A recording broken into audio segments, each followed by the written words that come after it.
আসসালামু আলাইকুম সম্মানিত দর্শক, আপনারা সবাই কেমন আছেন? আমাদের দেশে একটা কথা প্রচলিত আছে, কথা বলা যত সোজা কাজে তত নয়। আর কাজে মন দিতে হলে শক্ত হতে হয়। আর সেই মনোবল যদি পায় তরুণেরা, আমাদের দেশ হবে পৃথিবীর সেরা। কিন্তু আজকে আমাদের বর্তমান প্রেক্ষাপটে আমাদের দেশে যে কে হচ্ছে সেরা, যে আমাদের যে মূল উদ্দেশ্য ছিল, যে যুবকগুলোর উদ্দেশ্যে আমাদের যে কথাগুলো ছিল, সেই কথাগুলো আজকে কোথায় গেল? সে কথার তো কাজের সাথে কোনো মিল নেই। যেখানে বলা হয়েছিল কাজে তত নয়, আর কাজে মন দিতে হলে আপনাকে শক্ত হতে হবে। তো সম্মানিত ভিউয়ার্স এবং সম্মানিত সাবস্ক্রাইবার যারা আছেন আমার, আমি তাদের উদ্দেশ্যে একটা কথা বলতে চাই যে আপনারা যে এই যে বর্তমান যে পরিস্থিতি বা বর্তমান যে প্রেক্ষাপটে যা চলতেছে তা নিয়ে আমরা কেউ অবগত না। তা আমরা সকলে চাচ্ছি যে কি সবাই সবার ভারসাম্য ধরে রাখার জন্য। তা আমার এখানে আসার উদ্দেশ্য ছিল না, আমি এখানে কিছুক্ষণ আগে একটা ভিডিও করেছিলাম। তো ভিডিওটা করার পরে আমরা যখন বিগত 2 থেকে 2.5 কিলোমিটার যখন আমরা চলে যাই, তখন আমার এক সাবস্ক্রাইবার আমাকে ফোন দিয়ে বলে যে ভাই আপনি এখানে আসেন, আসে একটু কথা বলে যান। তখন আমার ওই সাবস্ক্রাইবারের কথা শুনে তা আবার 2 কিলোমিটার থেকে আমরা ব্যাক করে আবার আসলাম এখানে। তো এখানে আসার পরে যতটুকু বুঝলাম, যা দেখলাম, যে উনি আমাকে অনেক কিছুই দেখাইলেন আর কি। তো আসলে আমাদের এই সবুজ শ্যামল বা যে বাংলাদেশটা আছে, আমার সবুজ শ্যামল বাংলাদেশের ভিতরে আমরা অনেক কিছুই না করি, অনেক কিছুই না দেখে থাকি। আমার পিছনে আমার ক্যামেরাম্যান মাসুদ আছে, আমি মাসুদকে অবশ্যই রিকোয়েস্ট করব, যে মাসুদকে বলবো যে এই যে আমার যে চতুর্পাশ আছে, চতুর্পাশটা মূলত দেখানোর জন্য।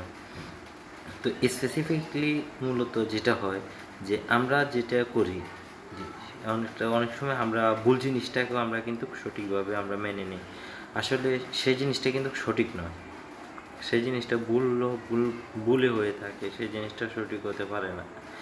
তো আর আমরা একজনের পিছনে আরেকজন লেগে থাকি সব সময়, এটা আমাদের হচ্ছে যে একটা অভ্যাস থাকে। তো আজকে আমি এখানে মূলত আসছিলাম, ভাবলাম যে একটু বাইক নিয়ে বের হওয়ার পরে দেখি কি হয়। তো আমি যখন আসছিলাম তখন এই যে আমার যে ডাইন দিক থেকে যে এই যে ওই যে দুইটা লোক আসতেছিল, তো ওই লোকটা ওনারাও আমার চ্যানেলটা নাকি ওনারাও সাবস্ক্রাইব করে রাখছেন। তাই আমি ওনাদেরকে ধন্যবাদ জানাইতেছি। তো বেসিক্যালি আমি এখন মূলত আপনাদেরকে যে কথাটা বলতে চাচ্ছি যে আপনারা সবাই কেউ কখনো পিছপা হবেন না, কারণ আপনাদের লক্ষ্য থাকতে হবে, আপনাদের টার্গেট থাকতে হবে। ওই আমার সাবস্ক্রাইবার উনি ওনার নাম প্রকাশে অনিচ্ছুক, উনি বলতেছে যে ভাই এখন আমি কি করব।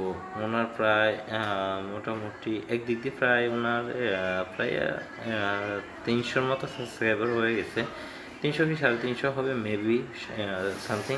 তো উনি কি করছেন, উনি ওনার যে অ্যাড আছে, যে চ্যানেলটা প্রায় আজ থেকে আরও 2 বছর আগে ওনার চ্যানেলটা ওপেন করা, কিন্তু আমি রিসেন্টলি আমি জুলাই মাসের 21 তারিখে আমি চ্যানেলটি ওপেন করে থাকি।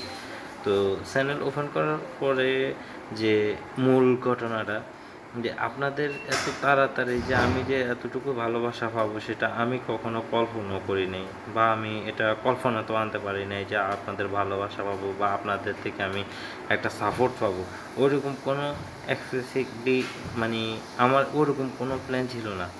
তো যেমন একটা ধারণকৃত একটা ভিডিও আমি পোস্ট করলাম, পোস্ট করার পরে ভিডিওটা যখন আমার অটোমেটিকলি যখন পাবলিক চাচ্ছে, তখন আমি ভাবলাম কি আমি একটা ভিডিও বানাই। এর ভিতরে আমি 4-4টে ভিডিও আমি আপলোড করছিলাম। তো 4-4টে ভিডিও আপলোড করার পরে আমি দেখতেছি যে মোটামুটি আপনাদের ভালোবাসা আমি পাচ্ছি, অত্যন্ত জনপ্রিয়তাভাবে আমি আপনাদের ভালোবাসা পাচ্ছি। তো যার জন্য আমি মূলত আগ্রহ করে আপনাদের এখানে আসলাম। তো আসার সাপেক্ষটা হচ্ছে যে এই কারণে যে আপনাদের সাথে এখানে যখন আমি আসলাম, আসার পরও আমার কিন্তু মোটামুটি ভালোই লাগছিল। তো যাই হোক, পরবর্তীতে আমি ওনাকে বললাম যে ভাই দেখেন, মেহনত করেন, মেহনতের ফল কখনো আপনার বৃথা যাবে না। আর অবশ্যই আপনাকে যে কষ্ট করলে আপনি অবশ্যই কষ্টের ফলটা আপনি ভালোই পাবেন। কষ্টের ফল সবসময় মিষ্টি হয়, কষ্টের ফল কখনো আপনার তিতা হবে না। তো আমি যে আপনাদেরকে মূলত সবার উদ্দেশ্যে আমি একটা কথা বলতে চাই যে আপনারা সবাই যে সবার দিক থেকে আপনারা সবাই সচেতনভাবে কাজ করবেন, এবং যারা ইউটিউবিংয়ে নতুন আসছেন বা নতুন কন্টেন্ট ক্রিয়েটর হতে চাচ্ছেন, তো সবাইকে আমি একটা কথাই এটাই বলবো যে আপনারা আপনাদের দিক থেকে আপনারা সবাই বিবেচনা করবেন। তো আমি কিং সিস্টার বিডি আমার একটা চ্যানেল ছিল, তো ওখানে যদিও কিনা শয়তানের কুনজর পড়ছিল, তাতে আমার কোনো কিছু আসে যায় না। তো আপনারা আমাদের ভালোবাসছেন, সাপোর্ট দিয়েছেন, এটাই আপনাদের কাছে আমার একান্ত কাম্য। তো আমি আপনাদের কাছে একটা রিকোয়েস্ট করব, ছোট্ট একটা রিকোয়েস্ট, আমার HR হাসান 02 এই চ্যানেলটি আপনারা অবশ্যই সাবস্ক্রাইব করবেন। আর যারা সাবস্ক্রাইব করেন নাই তারা অবশ্যই সাবস্ক্রাইব করে নেবেন, এবং আমাদের চ্যানেল প্রতিদিন নতুন নতুন ভিডিও দেওয়া হয়। আর যারা সাবস্ক্রাইব করছেন তাদেরকে অসংখ্য ধন্যবাদ। আসসালামু আলাইকুম রহমতুল্লাহ।